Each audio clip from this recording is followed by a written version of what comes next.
터키 남동부의 괴베테페에서 고고학자들은 수십 년 동안 인류 최초의 사원을 발견했다고 확신해 왔습니다. 이 사원은 약 12,000년 전 석기시대 수렵 채집인들에 의해 지어졌습니다. 공식적인 연대기, 방사성 탄소 연대 측정 결과, 그리고 저명한 전문가들의 증언은 이러한 놀라운 주장을 확고히 했습니다. 하지만 미묘한 균열들이 드러나기 시작했습니다. 지층의 불일치, 설명할 수 없는 침식, 그리고 우리가 알고 있는 이야기와 맞지 않는 반복적인 패턴들이 그것입니다. 만약 고블라이트의 가장 큰 비밀이 지금까지 아무도 알아채지 못했다면 우리가 문명의 탄생에 대해 알고 있다고 생각하는 모든 것이 어떻게 되는 걸까요? 이 질문에 답하려면 모두가 믿는 시간 순서부터 살펴봐야 합니다. 숫조각, 동물뼈, 그리고 고대 모르타르 흔적. 이러한 유물들은 괴베클레테 유적의 연대기를 과학적 사실에 근거하여 뒷받침합니다. 여러 연구소에서 유적지에서 채취한 샘플들을 방사성 탄소 연대 측정법으로 분석하여 얻은 일련의 수치들은 공식 연대기의 근간을 이룹니다. 가장 많이 인용되는 결과 중 하나는 C구역에서 나온 것으로 UGA-MS107997이라는 라벨이 붙은 숫 샘플의 방사성 탄소 연대 측정 결과는 9,700년 전으로 나타났습니다. 이를 보정하면 해당 건축물은 기원전 9,270년에서 9,130년 사이에 지어졌을 가능성이 90% 이상입니다. 이 번층 위의 부식질층에서 얻은 두 번째 측정 결과는 현재로부터 8,800년 전의 것으로 나타났으며 이는 기원전 8,220년에서 7,590년 사이의 범위로 보정되었습니다. 이는 유적 후기 단계 활동에 명확한 상한선을 설정하며 최초의 돌들이 세워진 후에도 수세기 동안 사용이 지속되었음을 보여줍니다. D구역에서 유기물을 함유한 벽 회반죽 샘플을 채취하여 분석한 결과 기원전 960년에서 930년 사이의 연대가 나왔으며 이는 최초의 기념비적 건축물이 기원전 1만 년 중반에 시작되었다는 견해를 뒷받침합니다. 이러한 수치는 단지 예외적인 경우가 아닙니다. A구역에서 발굴된 동물 이빨과 수출 포함한 추가 샘플들도 일관되게 기원전 1만 년 후반에서 9,000년 초반 사이의 시기에 해당합니다. 패턴은 명확합니다. 고비클리에의 가장 오래된 부분은 기원전 9,600년경에 건설되었으며 이후 활동은 기원전 8,000년까지 이어졌습니다. 잉칼 20과 같은 보정 곡선의 발전 덕분에 오차 범위는 1세기 미만으로 매우 작습니다. 잉칼 20은 나이테와 산호를 이용하여 방사성 탄소 연대를 영년으로 변환하는 과정을 정밀하게 조정했습니다. 또한 지층의 순서와 방사성 탄소 연대 측정 데이터를 모두 통합한 바이안 시퀀스 모델링을 통해 연대표를 더욱 정확하게 파악할 수 있습니다. 이 접근법은 D구역이 가장 오래되었고 그 다음으로 C구역, 그리고 A구역 순으로 각 단계가 이전 단계를 기반으로 발전해 왔음을 확인시켜줍니다. 많은 연구자들이 선호하는 8단계 건설 모델은 자료와 잘 맞아떨어지며 기원전 약 9,650년부터 9,000년까지의 시기에 걸쳐 성벽이 건설되었음을 보여줍니다. 최초의 체계적인 발굴을 이끌었던 고고학자 클라우스 슈미트는 괴베클레트를 세계에서 가장 오래된 기념비적 종교 성소라고 묘사했습니다. 이러한 주장은 바로 이러한 수치에 근거합니다. 모든 연대, 모든 실험실 코드, 모든 뼈 조각이나 숫 조각 하나하나가 퍼즐의 조각입니다. 이 모든 것들이 모여 수십 년 동안 괴베클리 티프를 정의해온 이야기를 뒷받침합니다. 농업이 시작되기 수천 년 전에 수렵 채집인들이 건설한 유적지인 괴베클리는 문명의 여명기에 홀로 터키 남동부의 건조한 구릉지대에 펼쳐져 있으며 22에이커가 넘는 면적을 차지하는데 이는 후기 청동기 시대 도시들보다도 넓은 규모입니다. 오늘날에도 극히 일부만 발굴되었지만 그 규모는 경이롭습니다. 지표면 아래에서는 200개가 넘는 T 자형 석회암 기둥이 발견되었는데 각각 무게가 최대 20톤에 달하고 높이가 5.5m에 이릅니다. 가장 높은 기둥들은 울타리 중앙 공간 위로 우뚝 솟아 있으며 꼭대기는 평평하고 네모난 모양이고 측면에는 사자, 여우, 멧돼지, 독수리 등 야생동물의 부조가 새겨져 있는데 숙련된 기술과 의도가 엿보인다. 이러한 거석들을 차해석하고 운반하고 세우는 데 필요한 노동력은 아무리 강조해도 지나치지 않다. 석회암은 석기를 사용하여 안반에서 잘라낸 다음 울퉁불퉁한 지형을 가로질러 수백 미터를 끌어와야 했다. 기둥들은 석회암 바닥에 직접 파낸 홈에 박아 넣었고 그 주위는 낮은 돌담으로 둘러싸여 있었다. 어떤 울타리에는 하나의 원형으로 최대 12개의 기둥이 있고 중앙에 더 큰 거석 2개가 공간을 압도하는 형태도 있다. 이러한 배치는 적어도 20개 이상의 알려진 울타리에서 반복적으로 나타나는데 대부분은 아직 땅속에 묻혀 있으며 지표2 과레이더를 통해 윤곽이 파악되었다. 1995년 첫 번째 체계적인 발굴 시즌부터 이 유적지의 엄청난 규모는 수렵 채집인들이 이룰 수 있는 것에 대한 기존의 가정에 도전장을 던졌다.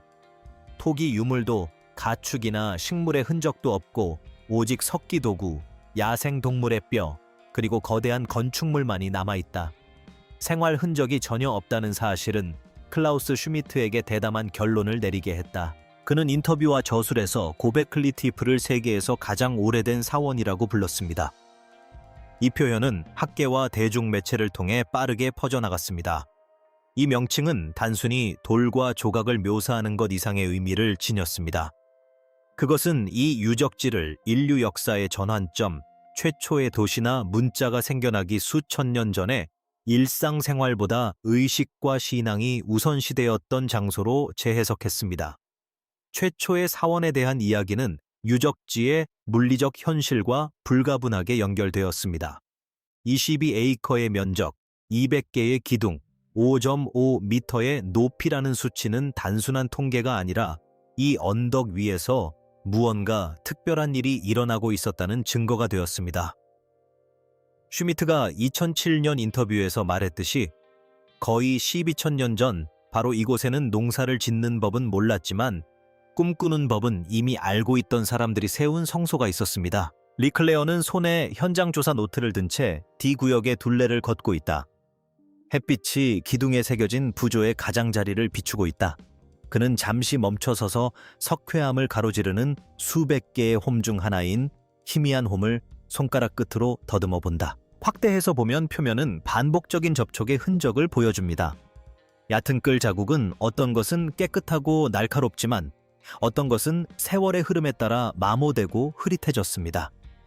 석회암의 결은 불규칙한 각도로 뻗은 흉터로 인해 끊어져 있는데 이는 한 번 이상의 조각 작업이 있었음을 시사합니다.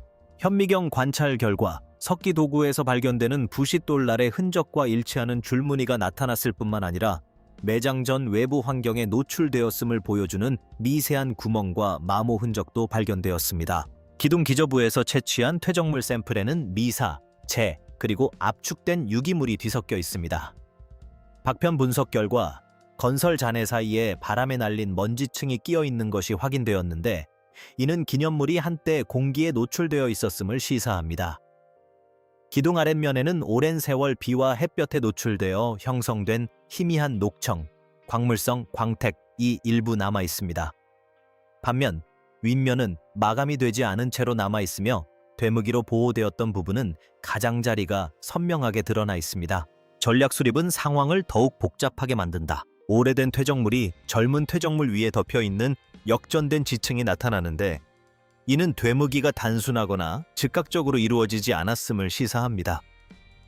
클레어의 기록에는 동물뼈와 불에 탄 씨앗이 불규칙적으로 놓여있는 모습이 나타나는데 어떤 것은 기둥 밑부분에 깊숙이 박혀 있고 어떤 것은 위쪽 흙더미에 흩어져 있습니다. 이러한 패턴은 한 번의 갑작스러운 매장이라기보다는 주기적인 세척, 재사용, 그리고 어쩌면 의례적인 매장을 암시합니다. 매몰, 일부 기둥의 침식은 고르지 않게 나타나는데 한쪽 면은 심하게 풍화된 반면 다른 쪽 면은 거의 원형 그대로이다. 이러한 비대칭성은 퇴적물 기록과 함께 다닐 단계로 건설되고 매몰되었다는 가설에 의문을 제기한다. 오히려 증거는 여러 세대에 걸쳐 노출과 은폐가 반복되었음을 시사하며 그 연속성은 돌, 퇴적물, 그리고 도구 자국이라는 침묵의 언어에 기록되어 있습니다. 엔치칼은 디지털 태블릿 위에 서서 고베키타피 유적지 표면 아래에 무엇이 있는지 보여주는 지도를 손가락으로 따라 그렸다. 수년 동안 드러난 AC, C, D 구획만이 이 유적지의 복잡성을 짐작해 했다. 하지만 지표 투과 레이더가 언덕 꼭대기를 훑으면서 새로운 패턴이 나타나기 시작했다. 지하에서 반사된 신호들이 20개가 넘는 구획들을 지도화했고, 그 윤곽선들은 눈에 보이는 돌들을 넘어 뻗어나가는 거미줄 같은 구조를 형성했다. 각 원이나 타워는 T자형 기둥쌍으로 고정되어 있으며 그 위치는 무작위가 아닙니다. 통계 분석 결과 중심 기둥 사이의 거리가 마치 건축가들이 측정된 격자를 따라 배치한 것처럼 놀라울 정도로 정확하게 반복되는 것으로 나타났습니다. 쿠르의 연구팀은 이러한 배열을 도표로 정리했습니다. B, C, D 구역은 정삼각형의 꼭지점을 이루며 그 중심들은 거의 동일한 길이의 돌로 분리되어 있습니다. 동일한 기하학적 관계는 토스 템펠라 지역의 자매 유적지인 카한티페와 세페르트 타피에서도 나타납니다.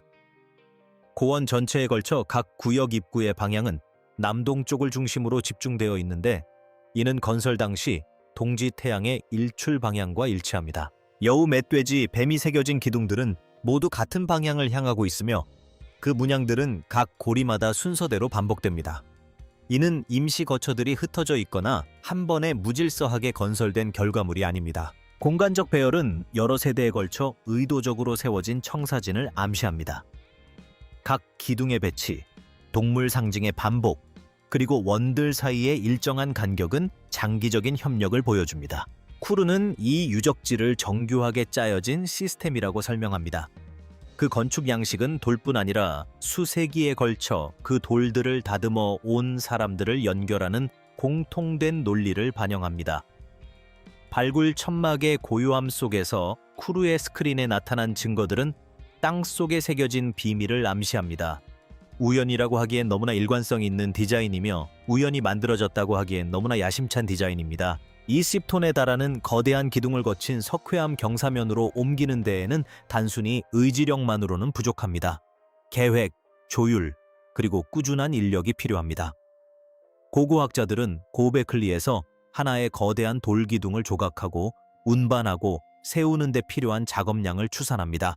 최소 50명에서 70명에 이르는 사람들이 함께 작업해야 했으며 종종 몇 주씩 연속으로 작업했습니다. 유적지에서 가장 큰 원형 구조물에는 각각 최대 12개의 기둥이 세워져 있는데, 중앙의 돌들이 완벽하게 수직으로 서 있도록 정교하게 배치되어 있습니다. 이 기둥들의 넓은 면은 방위 또는 태양의 움직임과 일치하도록 정렬되어 있습니다. 이 시대에는 바퀴 달린 차량이나 짐을 끄는 동물의 흔적이 발견되지 않았습니다. 모든 돌덩이는 석기로 다듬은 후 밧줄, 지렛대, 그리고 오직 사람의 힘만으로 육로로 끌어서 운반했습니다. 물류 문제는 여기서 그치지 않습니다. 이처럼 많은 노동력을 짧은 기간 동안이라도 먹이고 재워주려면 식량과 물을 비축해야 했는데, 수렵 채집인들은 일반적으로 소량만 휴대했습니다. 그러나 울타리 곳곳에 흩어져 있는 동물뼈와 맷돌은 이곳에서 대규모 연회와 음식 가공이 이루어졌음을 시사합니다. 일부 연구자들은 드러난 모든 기둥을 세우는데 수만 시간의 노동력이 수년 또는 수십 년에 걸쳐 소요되었을 것이라고 추산합니다. 다른 연구자들은 테플러 지역 전역에 걸쳐 반복되는 건축 양식이 공통된 지식 기반과 복잡한 설계도를 세대에서 세대로 전수할 수 있는 능력을 시사한다고 주장합니다. 전통적인 수렵 채집인의 생활 모델로는 이러한 수준의 조직화를 설명하기 어렵습니다. 소규모 유목민 집단이 이처럼 많은 인원을 모으는 경우는 드물고, 더군다나 이 정도 규모의 조직적인 건설을 지속하는 것은 더욱 드문 일이다. 괴베세페 유적은 이와는 다른 점을 시사한다. 수백 명의 사람들을 동원하고 자원을 관리하며 수세기 동안 그 지역의 경관을 바꿀 건축적 비전을 실현할 수 있는 사회가 존재했음을 보여준다. 유적에 남아있는 돌들은 조용하지만 끈질긴 질문을 던진다. 이곳을 건설한 사람들은 누구였을까요? 그리고 그들은 어떻게 이처럼 야심찬 규모로 협업하는 법을 배웠을까요? 동료 심사를 거치는 학술지, 연구비 지원위원회, 그리고 학회 패널. 이러한 것들이 고고학 연구를 움직이는 원동력입니다. 고베클리 유적지에서 공식적인 연대기는 이러한 기관들의 영향이 유적 자체만큼이나 크게 작용했습니다. 수십 년 동안 기원전 9600년경 수렵 채집인들이 건설한 거대한 성소라는 지배적인 서술이 확고하게 자리 잡았고, 이는 교과서, 박물관 전시, 그리고 국제 언론 보도를 통해 더욱 강화되었습니다. 하지만 이면에서 이러한 서술의 이의를 제기하는 과정은 결코 순탄하지 않았습니다. 궤배시패 유적지 현장 조사 자금 확보는 기존 해석을 반영하는 제안서에 달려있는 경우가 많았다. 보조금 신청서에는 이 유적지가 세계 최초의 사원이라는 점이 강조되었는데, 이 문구는 독일 고고학 연구소와 터키 문화부에 제출된 보고서에도 등장했습니다. 이들 기관은 국제적인 관심을 끌고 문화 관광을 활성화할 수 있는 연구를 우선시합니다. 2018년 유네스코가 궤배치를 세계문화유산으로 등재하자 방문객 수가 급증했고, 이에 따라 정부 지원금도 늘어났습니다. 명확하고 시장성 있는 이야기를 유지하려는 경제적 동기가 더욱 강해진 것입니다. 학술지들 역시 합의를 중시했다. 기원전 9600년이라는 건축 연대와 성체의 의례적 기능을 뒷받침하는 논문들은 동료 심사를 순조롭게 통과했습니다. 반면 건축 순서에 의문을 제기하거나 층계에 대한 다른 해석을 제시하는 원고들은 장기간의 심사 과정과 추가 자료 요청에 직면했습니다. 대학기록보관소에 보존된 익명의 심사위원 의견들은 일정한 패턴을 보여줍니다. 한 의견에는 장기간 거주에 대한 증거는 아직 불확실하다라고 적혀 있고, 다른 의견에는 기존의 연대기는 견고하다라고 쓰여 있습니다. 특별한 주장은 특별한 증거를 요구한다. 관계자들의 정책 성명에서도 이러한 신중함이 드러났다. 누리 에르소이 문화부 장관은 2022년 연설에서 해당 유적지가 터키의 문화적 정체성에 기여한 바를 칭찬하며 국가유산 및 경제발전에 중요한 역할을 한다고 강조했다. 연구를 이러한 우선순위에 맞추라는 압력은 미묘했지만 끊임없이 이어졌다. 그 결과 아무리 논리적으로 타당하더라도 대안적인 해석은 새로운 방법이나 획기적인 발견으로 논쟁의 흐름이 바뀔 때까지 소외되는 경우가 많았다.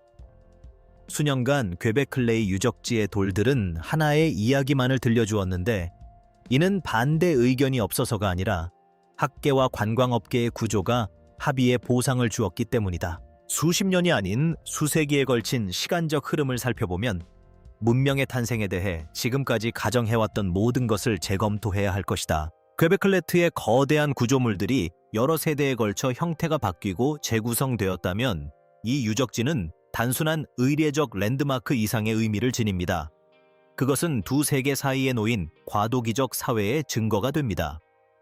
해마다 그러한 노력을 지속하기 위해 필요했던 조직 규모는 소규모 유목민 집단의 역량을 훨씬 뛰어넘는 구조를 시사합니다.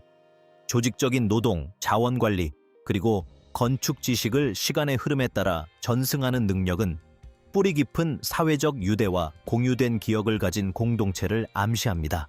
고고학자들은 현재 궤베클레트 사람들이 전통적인 의미의 수렵 채집인이었는지에 대해 논쟁을 벌이고 있습니다. 맷돌, 저장 구덩이, 그리고 반복적인 거주 흔적은 당시 사람들이 새로운 생활 방식을 실험했음을 시사합니다.